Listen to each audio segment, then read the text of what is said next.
everyone. I'm freeland1787 and I speedrun Castlevania on the NES. The current PB for this game is 11:33, which is 8th place on the leaderboard. We're gonna get started. Give me a countdown. Alright, so time starts when you gain control of Simon, I'll let you know. And now.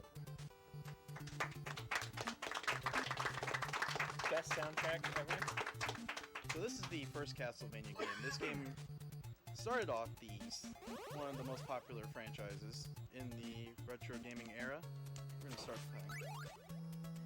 Taking one whip upgrade, we're going to carry one whip upgrade all the way up through the first 3 stages and a little bit of stage 4 in order to perform a skip.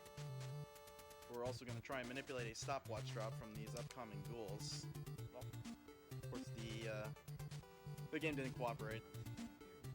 So we'll have to settle for a backup stopwatch instead, and that's going to prevent me from doing a frame-perfect stopwatch activation to manipulate a faster bat boost on the screen. So instead, I'll be just standing on this pixel to force a stopwatch drop, and then we'll do the normal bat boost.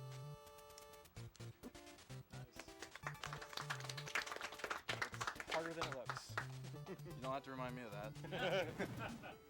Alright, so now we're going into the last section of level 1, which has another frame-perfect trick, the back crit. I'm going to try and set it up by... Unfortunately, we got stair bossed. Stair boss. So I have no idea how it's going to swoop down. Just have to wait.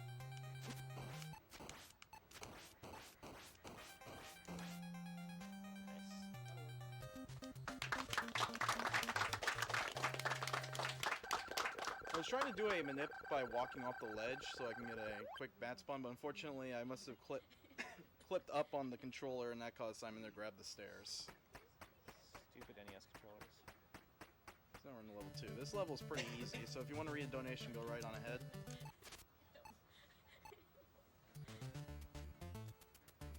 I'm going to try and get through this screen as fast as possible. Well, looks like I'm not going to get the optimal frame rule for leaving stage 4, since I lost too many frames on the screen. So you can save increments of every 16 or so frames, or a quarter of a second, when you approach a door in this game. We're going to take the... Actually, we'll begin with the small hearts up top. Got lucky there, that saves 2 frames, but 2 frames is pretty meaningless in a marathon run.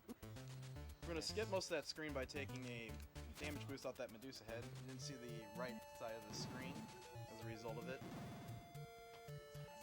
So now that I have the stopwatch and 6 hearts, we can just skip through this entire room. I'm going to switch our sub-weapon to Holy Water. We're going to hit that bone pillar up top in order to build up enough hits to force a multiplier drop from the next candle that I hit.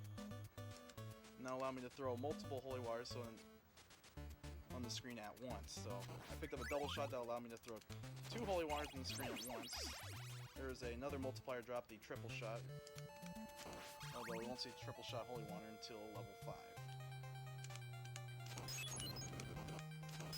I'm just going to stun lock Medusa here with the Holy Water, which also disables the hitbox of enemies if you just want to walk through them, but also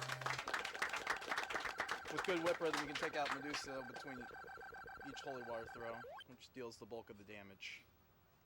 So now we're going into level 3, and this is probably the hardest part of the run. From a speedrun standpoint, there's a lot that can go wrong here. I'm trying to set a faster Fleeman boost.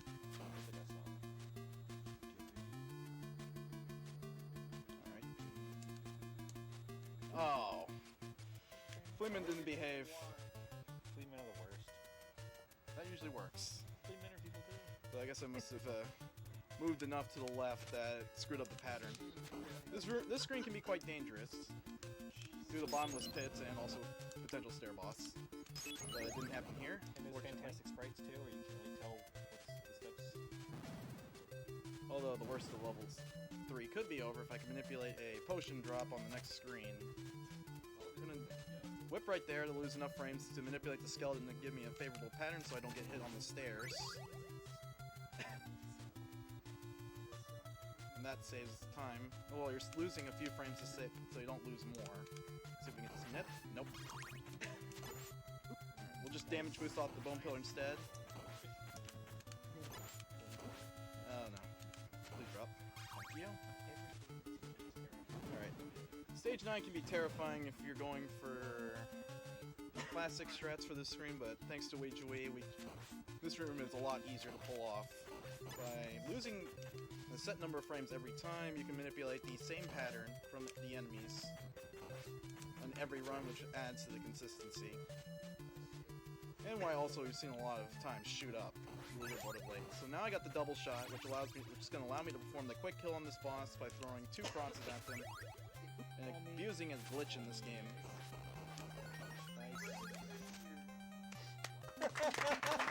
So what happened there is when the 2 mummies overlap, I threw a cross, and as the cross was passing through their hitboxes, the cross damaged the left mummy on the first frame, the right mummy on the second frame, and then the process continued on every frame. That the cross was overlapping the 2 mummy hitboxes, and I threw a second one for good measure. Now here comes another one of the major skips in this game, the cave skip. We're gonna try and set up a damage boost to flip into the ceiling. And I got it. I used the Fishman as a visual cue. I got the high bat spawn, because I freeze on the perfect frame to get that pattern. It's a 2-frame window to freeze.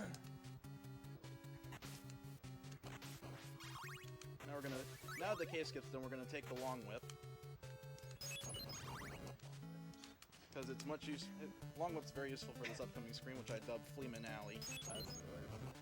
You have to watch out for potential drops here, especially an axe drop, which is an absolute run killer. Of course, how the drops work in this game is every 16 or so frames, a specific number on the frame counter and the game's RAM will drop special items. 1 of 4 special items. Axe is one of them in this run, and unfortunately I didn't get it. Alright. So that was a pretty solid Fleeman Alley. We got through there without losing frames. Now I'm going to pause buffer here. And that allows me to manipulate the pattern of the bone dragons and just walk through cleanly. And the pause buffer is just to lose a set number of frames. It doesn't have to be a pause buffer to do so either. So we're going to do the same strategy on Frankenstein Igor here as Medusa.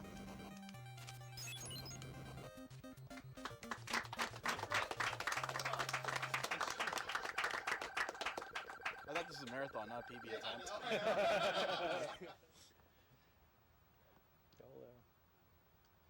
Alright, here we go, level 5. Nice. This level, holy water you win. You don't have holy water, well, good luck. Not very fun. Good skeleton pattern there. I'm gonna take a boost here. Opted for a safer boost instead of hitting a 2-frame window boost. That would be faster than that strat, but better safe than sorry. Alright, I didn't get the task bone pattern there, or the fast bone, but that's okay. We'll take the alternate slow bone.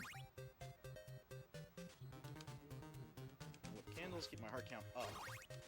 While dodging Fleeman, burning skeletons, and all that fun stuff. I'm going to take the meat here. This is a safety strat marathon. You can actually skip it if you wanted to. Right there, though. It requires you to execute a 4-frame trick, I believe, in stage 15 to avoid a death to a bone killer statue. Yeah. The number on the top right of the screen. That's the stage number. Wow. Although, for all intents and purposes, you can call this stage 5. Alright. We're gonna stun this Axe Knight. And that skeleton. And because Holy Water is OP in this game, any enemy that's stunned by the Holy Water, you can just basically walk through. This does enough of repeated hit stuns to basically create an indefinite stun lock while the Holy Water hitbox is inside the enemy's hitbox and still burning.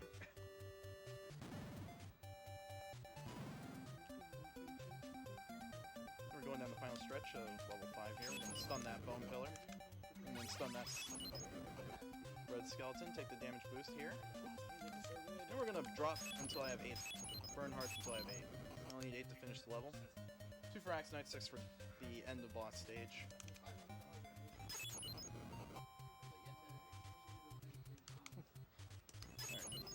Clear? Now I just have to execute the boss fight and we'll move on. This fight can be a little tricky if you're not set up correctly. If you're set up too far to the left, Death will throw Slice at you. Or unfortunately weren't, so you just stun him with Holy Water and whip him down with damage.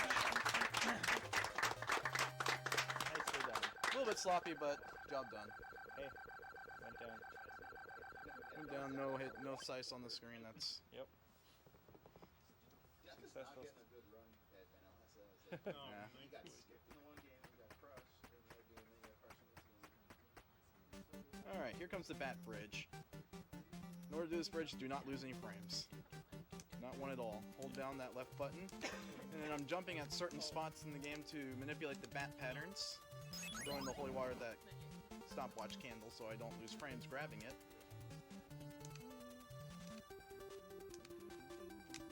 We're gonna whip Dave here. You can ask Andy why that bat is named Dave. I don't know the story. We're gonna take 2 damage boosts, one from that skeleton throws a bone. We're gonna actually boost off this skeleton. We got 30 bones, so that's a little slow. We're gonna grab this big heart here and then use the stopwatch. We're gonna skip the meat in the clock tower.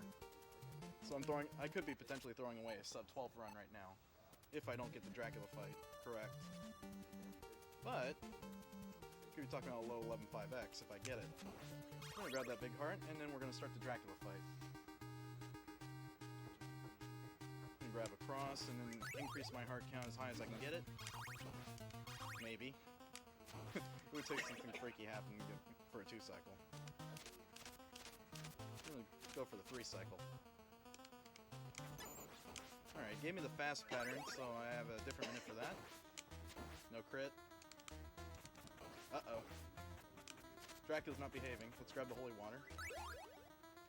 Alright, sub 12's gone. And so is the Deathless Run.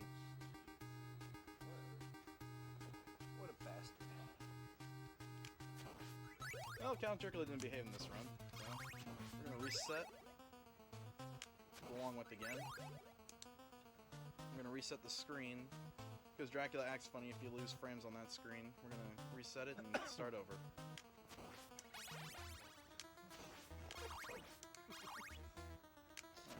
Should have more hearts this time. Hopefully Dracula behaves. Okay. Usually spawns way to the left on the 3rd Oh, I got pattern. mask.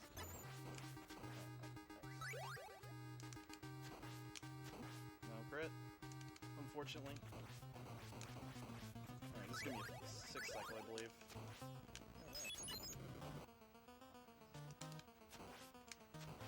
Alright, one more. Now we're on to phase 2, affectionately referred to as the Cookie Monster. Stun them with the Holy Water and whip at his head. Put there. And down he goes. Took it. Alright, time. Time.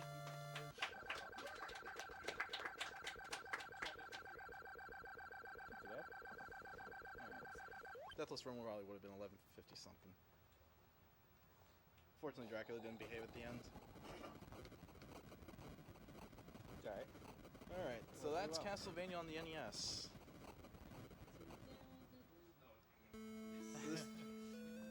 This game's been continually grinded down by different runners, K-Mac, JC, 2Sneck, and SPD Wolf. Gotten the world record time down all the way down to 11:24, I believe, and it's pushing it even further.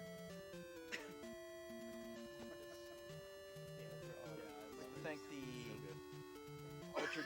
Retro Gaming Live community for hosting the event. Also, you want to stay tuned next month. I believe. How many weeks is it? 6 weeks from today? There's going to be a one-night only tournament on Retro Gaming Live of Castlevania 1. I'll be participating in that tournament. You'll want to watch that. There'll be plenty of gifted runners participating in there. Tune in. Castlevania. And the horror marathon to follow. Oh, cool. Right. So submit your runs. Everyone just ran Castlevania basically. Loop 2, go ahead. Now it's So we're going to After Dark now? Yes, so now it's time for us to say goodbye here in the store. Okay. And gonna switch over to the After Dark crew with RGL. Ow! We will see you again in the